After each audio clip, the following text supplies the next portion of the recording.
상당히 오랜만에 여러분과 말씀을 나눈 듯한 느낌이 듭니다.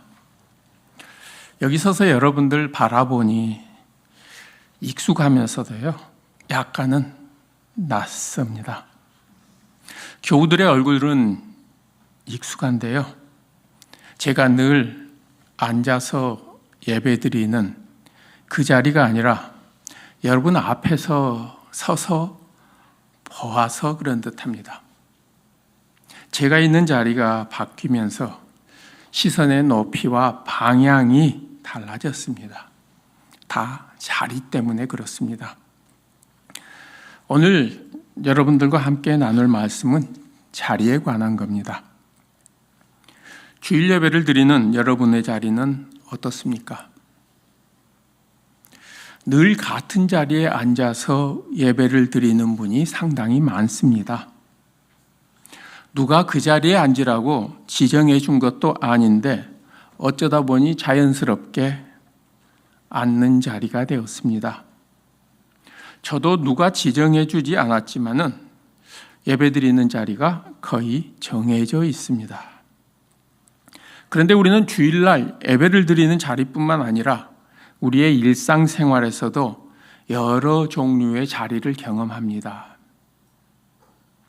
교회 안에서 내 자리뿐만 아니라 사회적 지위에 따르는 자리, 하는 일과 관련된 자리, 다른 사람들과 관계에서 오는 자리, 이렇게 다양한 자리들이 있습니다. 저도 교회에서 자리가 있고요, 학교에서 자리가 있고요, 집에서의 자리가 있고요, 친구들과 만날 때 자리가 있고요, 운동할 때의 자리가 있고 회의할 때 자리가 있고요. 이렇게 상황에 따라 다양한 자리를 경험합니다. 다양한 상황에서 자기 자리를 적절하게 찾는 것이 중요하고요. 그 자리에 맞춰 적절하게 말하고 생각하고 행동하려고 우리는 노력합니다. 성경에서도 자리에 관한 이야기가 여러 곳에서 나옵니다. 오늘 본문은 그 가운데서 특별히 예수님께서 자리에 관해서, 초대에 관해서 가르치는 이야기입니다. 우리가 9월 21일 반가운 초대를 준비하고 있는데 이것을 염두에 두고 정한 본문은 아닙니다. 오늘 읽은 본문은 누가복음 14장 1절에서 그리고 7절에서 14절은요, 성서 일과에서 정해진 본문입니다. 전에도 말씀드린 적이 있는데 성서 일과 또는 성서 정과라고 하는 것은 매일 읽을 성경 본문을 정해서 3년이면은 성경 전체를 읽도록 만든 성경 읽기 본문 목록이라고 할 수 있습니다. 그래서 오늘의 성서 일과에 따른 본문은 잠언 25장 6, 7절이고요. 시편 112편이고요. 히브리서 13장 1절에서 8절, 그리고 15절에서 16절입니다. 그리고 오늘의 본문 누가복음 14장 1절과 7에서 14절입니다. 그런데 이렇게 네 편의 본문들이요, 거의 같은 주제로 이야기를 합니다. 그런 탓에 하나로 묶어서 하루 성경 읽기로 만든 것이죠. 두 가지 내용을 담고 있습니다. 높은 자리에 앉지 말라. 가난하고 어려운 사람들을 대접하라입니다. 오늘은 누가복음을 통해서 예수님께서 우리에게 주시는 하나님의 말씀을 좀 더 듣겠습니다. 내용상 두 부분으로 나눌 수 있습니다. 1절은 이 이야기의 배경인데요, 7절에서 11절까지가 예수님께서 자리에 대해서 가르치는 부분입니다. 그리고 12절에서 14절까지는 예수님께서 초대에 대하여 가르친 내용입니다. 자, 1절의 배경부터 살펴보겠습니다. 1절이 이렇게 나와 있습니다. 안식일에 예수께서 한 바리새인 지도자의 집에 떡을 잡수러 들어가니 그들이 엿보고 있더라입니다. 단 한 절이지만 굉장히 많은 내용을 담고 있습니다. 누가, 언제, 어디서, 무슨 일이 일어났는지 정보를 보여주고 있습니다. 누가? 예수께서 언제 안식일에 어디서 바리새인 지도자의 집에서 무엇을 떡을 드시러 들어갔는데 사람들이 예수님을 엿보고 있었다. 장소를 보면은 바리새인 중 한 지도자의 집입니다. 집 주인이 바리새인인데 지도자입니다. 지도자를 칭하는 헬라어 아르코는요, 사내들인 같은 곳에서 중요한 직위를 가진 종교적 지도자, 종교적 인물이라는 걸 말합니다. 그래서 오늘 벌어진 사건은요, 종교적 영향력과 정치적 권력을 가진 사람의 집에서 벌어진 이야기입니다. 예수님이 방문한 때가 언제입니까? 안식일입니다. 무엇을 했습니까? 사람들과 함께 떡을 떼었습니다. 안식일에 사람들이 함께 떡을 떼는 것은 유대 공동체에서 전형적으로 갖는 식사 관습입니다. 유대인들은 안식일에 회당에서 예배를 드립니다. 그리고 그 후에 함께 공동체 식사를 합니다. 그 식사에 가난한 사람이든 부자든 손님을 초대하는 것이 종교적인 의무이기도 했습니다. 이런 안식일 식사는 손님을 접대하는 특별한 날이었습니다. 그리고 공동체 식사를 주관하거나 손님으로 참여하는 것, 그건 그 사람의 사회적인 위상을 드러나는 큰 행사이기도 했습니다. 그러니 이 1절의 말씀은 예수께서 참석한 그 자리가 유대교의 맥락에서는 특별한 모임이라는 것을 드러내고 있습니다. 안식일 예배 후에 여러 사람들이 모여 함께 음식을 나누는 모습을 그리면 이렇습니다. 안식일 예배를 마치고 국회의원같이 나라에서 중요한 일을 하고 있는 종교 지도자가 자기 집으로 많은 사람을 초대해서 함께 모여 식사를 합니다. 이 모임을 자기 집에서 주관하는 사람이 주요 정당의 지도자와 같이 상당한 지위를 가진 사람이었기에 그곳에 초청받아서 함께 식사하고 잔치 참여를 즐기는 사람들도 모두 다 사회적으로나 종교적으로 상당히 높은 지위를 가진 사람들이었을 겁니다. 겉으로만 봐서는 함께 식사하면서 명절날에 즐겁게 잔치를 벌이는 그런 장면 같습니다. 이런 잔치 분위기에 예수께서 들어왔습니다. 예수님의 등장으로 인해서 분위기가 미묘해졌습니다. 식사에 참여하는 사람들, 그 가운데 바리새인들이 예수님을 지켜보고 있습니다. 이들이 예수님을 지켜보는 시선이 예사롭지 않습니다. 헬라어 본문에는 이런 뉘앙스를 담고 있습니다. 이들이 예수를 반복해서 면밀하게 관찰하면서 계속 감시한다는 뜻입니다. 이들 바리새인들이 예수님을 주의 깊게 지켜보면서 무엇인가 트집을 잡으려고 삐딱하게 바라보고 있는 겁니다. 무엇인가 함정을 파놓고 기다리는 모습을 함축하고 있습니다. 바리새인들이 예수님을 향해서 다소 적대적인 자세를 지니고 있다는 것을 본문은 함축하고 있습니다. 겉으로는 예수님을 초청한 것이 단순히 환대처럼 보이지만은 그게 아니라 의도된 시험이라는 것을 말하고 있습니다. 예수님께서는 이렇게 썩 우호적으로 환영하는 분위기가 아니라 오히려 다소 적대적인 분위기 속에서 자리를 잡았습니다. 이런 상황에서 7절 이하의 일들이 벌어집니다. 식사 자리에 초청을 받은 사람들이 모여 한 명 한 명 자리를 잡습니다. 그런데 초대된 사람들이 저마다 높은 자리를 선택하려고 합니다. 초대받은 사람들이 다 유대 사회에서 종교적으로나 사회적으로 지도자였으니 자연스럽게 높은 곳에 있는 자리가 자신의 자리라고 생각하고 앉으려고 했을 겁니다. 7절에서 말하는 이 높은 자리, 윗자리, 상자는요, 유대 공동체의 잔치에 참여한 사람들의 사회적인 위상을 뚜렷하게 반응하는 자리입니다. 높은 자리는 선착순이 아닙니다. 지위나 명성이나 잔치의 주인과의 관계에 따라서 배정됩니다. 그래서 높은 자리로 표현되는 그 자리는 사회적 질서와 서열을 상징합니다.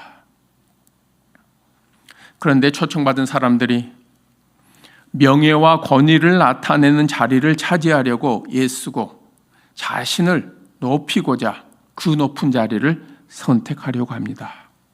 본문의 택함이라고 번역된 헬라어는요, 선택하다, 골라서 앉다라는 의미를 담고 있습니다. 여러 자리 가운데 특정한 자리를 거르는 행위를 구체적으로 표현하고 있습니다. 어찌 보면 이들 초청받은 손님들이 높은 자리를 차지하려고 경쟁을 한 것입니다. 자리에 대한 관심이나 욕심은 지금이나 2000년 전이나 다 비슷한 것 같습니다. 결혼식이나 여러 가지 행사를 할 때 누구를 초청하느냐, 초청한 사람들을 어떻게 자리 배치하느냐는 정말 골치 아픈 문제입니다. 여러 가지 상황이나 조건을 고려해서 사람들의 자리 배치를 하지만은 모든 사람들을 만족시키기는 참 어렵습니다. 초대받은 사람들이 높은 자리를 차지하기 위해서 경쟁하는 모습을 지켜보던 예수님께서 이제 비유로 말씀하십니다. 비유의 내용은 아주 단순합니다. 결혼식에 초청받았을 때 높은 자리에 앉지 마십시오.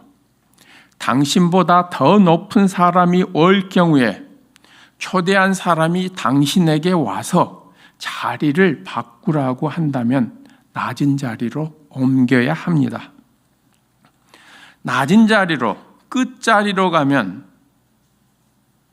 사회적인 체면도 떨어지고 수치스러울 터인데 이게 얼마나 창피한 일입니까? 예수께서 이 말씀을 하실 때 당신보다 더 존귀한 사람이 오면 이렇게 비교급을 사용합니다. 유대 사회는 강력한 위계 질서가 작동하는 사회였습니다. 초대한 사람과의 친분 관계나 사회적 서열에 따라서 자리 배분이 공식적으로 철저하게 지켜졌습니다. 이걸 깨우치고 있습니다. 예수님께서 언급한 혼인잔치, 결혼식은요, 당시 사회적인 위계 질서가 가장 분명하게 적용되고 드러나는 대표적인 행사였습니다.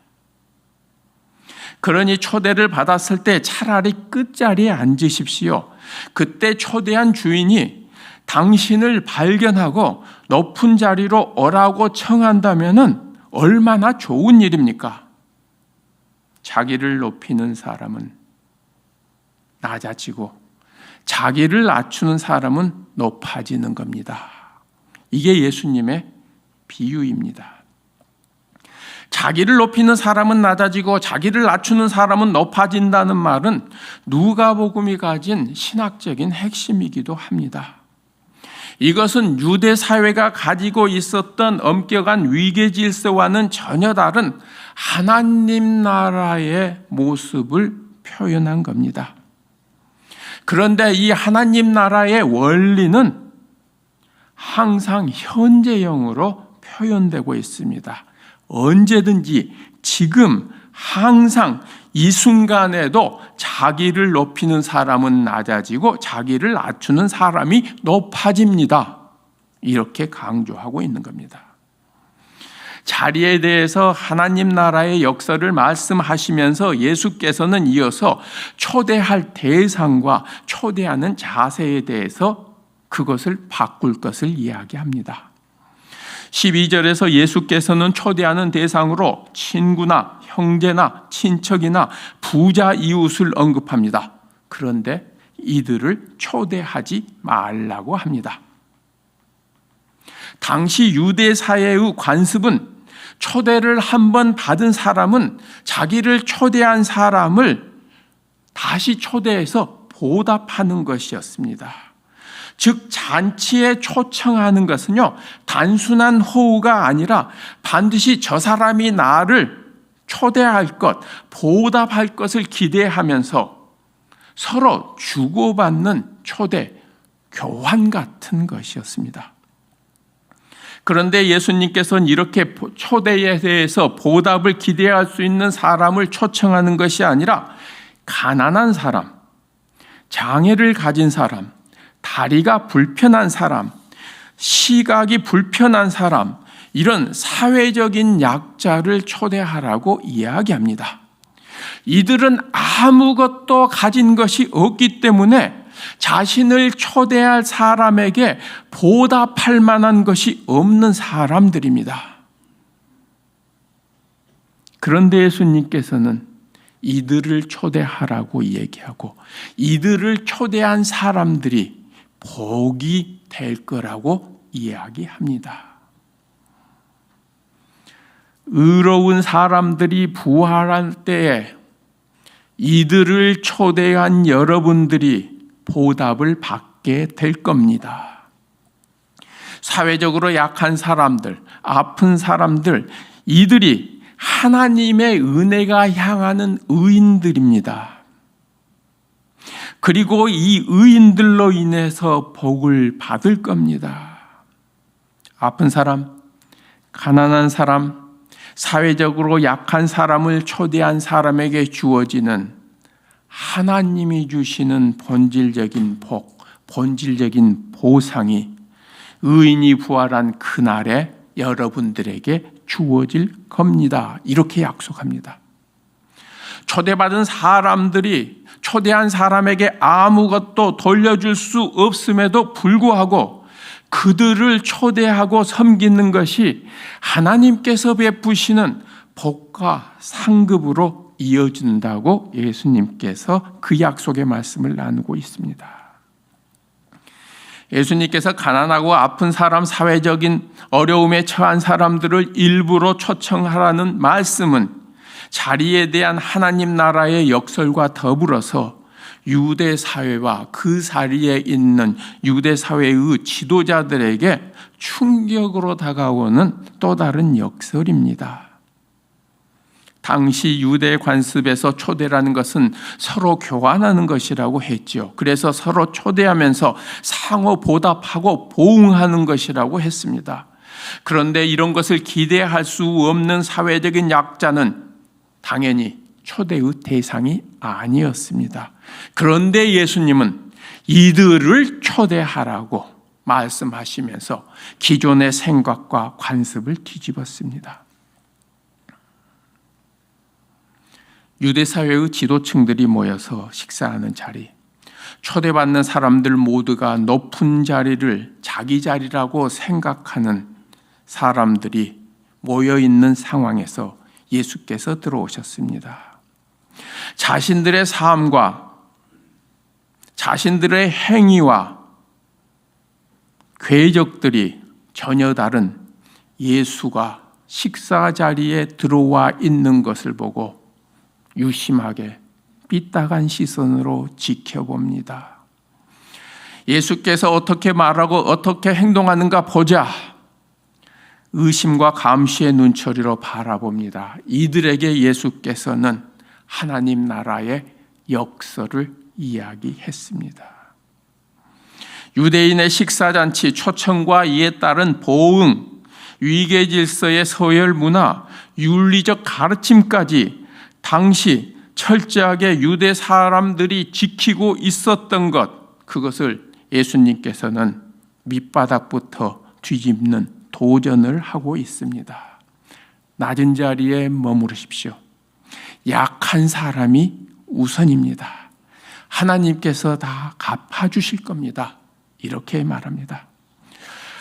오늘 예수께서 하신 비유에 나타난 높은 자리의 경쟁과 보답을 기대하는 초청은 2000년 전에 유대 사회에서만 있었던 상황일까요? 오늘 우리들은 어떻습니까? 한국 사회와 한국 사회의 지도층이 모여 있는 식사 자리 또는 한국교회의 지도자들이 모여있는 식사 자리에 예수께서 초청받아서 함께 떡을 떼면서 무엇라고 말씀하셨을까요? 우리는 높은 자리를 추구하고 있지 않은지 되돌아봐야 합니다. 우리 한국 사회가 숫자로 서열을 정하는 사회이기 때문입니다. 얼마나 많이 가지셨어요? 얼마나 높은 점수 받으셨어요? 얼마나 넓은 곳에 사세요? 얼마나 큰 것을 지니고 있나요? 얼마나 많이 모든 것을 숫자로 환원시키면서 그 숫자의 크기로 서열을 정하고 있습니다. 그리고 그 숫자가 크면 클수록 높은 자리에 비례한다고 생각합니다. 숫자가 사람의 가치와 조직의 가치를 결정하는 기준이 된 세상입니다. 교회는 숫자의 포로에서 얼마나 자유로울까요? 우리 교인의 숫자가 얼마인데,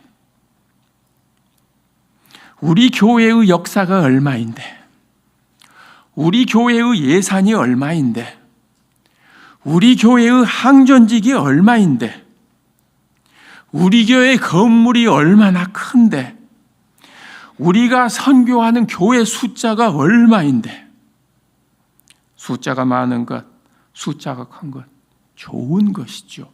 그런데 크게 자랑할 만한 것인지는 생각해 보아야 할 겁니다. 숫자의 크기만큼 우리가 높아지고 우리 이름이 드러난다고 생각하면 조금 더 생각해 봐야 할 겁니다. 예수님의 가르침이 과연 그것이었을까요? 하나님의 나라는 겉으로 드러나는 숫자로 사는 그런 세상이 아닙니다. 계급장으로 살아가는 그런 세상이 아닙니다. 예수께서 한국 사회와 한국 교회를 향해 기대하는 것이 과연 무엇일까요? 낮은 곳에 거하면서 섬기라입니다. 이러한 섬김은 상대가 돌려줄 수 있어서가 아니라 하나님의 사랑을 실천하는 그리스도인의 교회의 삶의 방식입니다. 이제 설교의 본문 제목으로 돌아갑니다. 뒷것과 앞것. 오늘 제목이 낯선 분들이 있을지 모르겠습니다. 이 말을 들어본 분들도 있을 겁니다. 뒤에 있는 것, 앞에 있는 것, 이런 것 아닌가? 혹시 바울 사도가 뒤에 있는 것은 잊어버리고 앞에 있는 것만 바라보고 나가겠다는 그런 구절을 생각하신 분이 있을지도 모르겠습니다. 그렇지만 그런 맥락에서 나온 얘기는 아니지요. 국어 사전에도 없는 말입니다. 그런데 굉장히 인상적인 말이며 많은 사람들의 마음에 묵직하게 울린 말이기도 합니다. 저는 오늘 본문을 이야기를 반복해서 읽을 때 가장 먼저 떠올랐던 단어가 뒷것과 앞것이었습니다. 뒷것. 이 말은 작년 7월에 돌아가신 김민기라는 사람이 자신을 이르는 말입니다.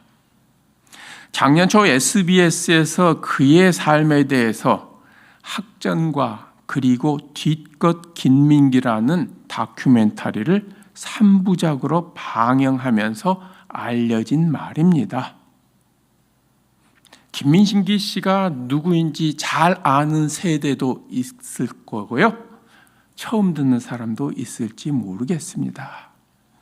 양희은 씨가 불렀던 아침 이슬, 그리고 그 외에 상록수 수많은 곡을 작곡한 가수이면서도 문화활동가입니다.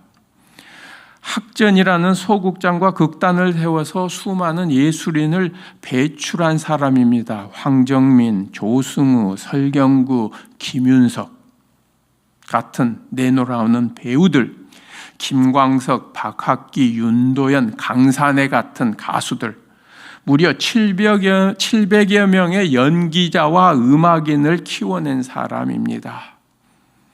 당시 저희가 듣기는 땅 위에는 조용필이, 땅 아래에는 김민기가 있다고 했습니다. 그 김민기 씨가 늘 하는 말입니다. 나는 뒷것이고 너희들은 앞것이니 나를 자꾸 앞으로 불러내지 말라. 김민기 씨는 수많은 공연과 무대를 기획했지만 자신의 존재를 내세우지 않았습니다. 대신 앞것인 배우들을 세상에 알리고 그들에게 영광을 돌렸습니다. 가수 양희은 씨는요, 김민기 씨 초등학교 1학년 후배입니다. 근데 1970년대 그를 처음 만났을 때 별명을 하나 지어줬습니다. 석구라고 지었답니다. 석구는 구석을 뒤집은 말입니다. 김민기 씨는 빛나는 무대에 있는 앞것이 아니라 무대를 빛나게 해서 뒷것으로서 늘상 구석에 있었다고 합니다. 그래서 그를 향해서 구석에 있는 사람, 석구라는 별명으로 불렀습니다. 누구나 앞것이 되고 싶은, 모두가 앞것에 환호하는 시대입니다. 그렇지만 묵묵히 자신의 역할을 하면서 자신의 자리를 지키는 그런 사람도 필요합니다. 뒷것입니다. 앞에서 부각되는 존재가 아니라 뒤에서 헌신하는 존재, 주목받지 못하는 곳에서 저마다 자기 역할을 하면서 세상을 돌아가게 하는 그런 존재입니다. 다시 질문합니다. 우리는 뒷것입니까? 아니면 모으는 일, 키우는 일, 높아지는 일, 숫자를 늘리는 일을 우선하면서 앞것이 되고 싶습니까? 뒷것의 삶을 사는 것과 앞것의 삶을 사는 것은 방향과 지향점이 전혀 다릅니다. 교회와 그리스도인의 일은 섬기는 거지 높아지는 것이 아닙니다. 하나님은 누구에게 자신의 품을 내어놓을까요? 앞것의 삶을 사는 사람일까요?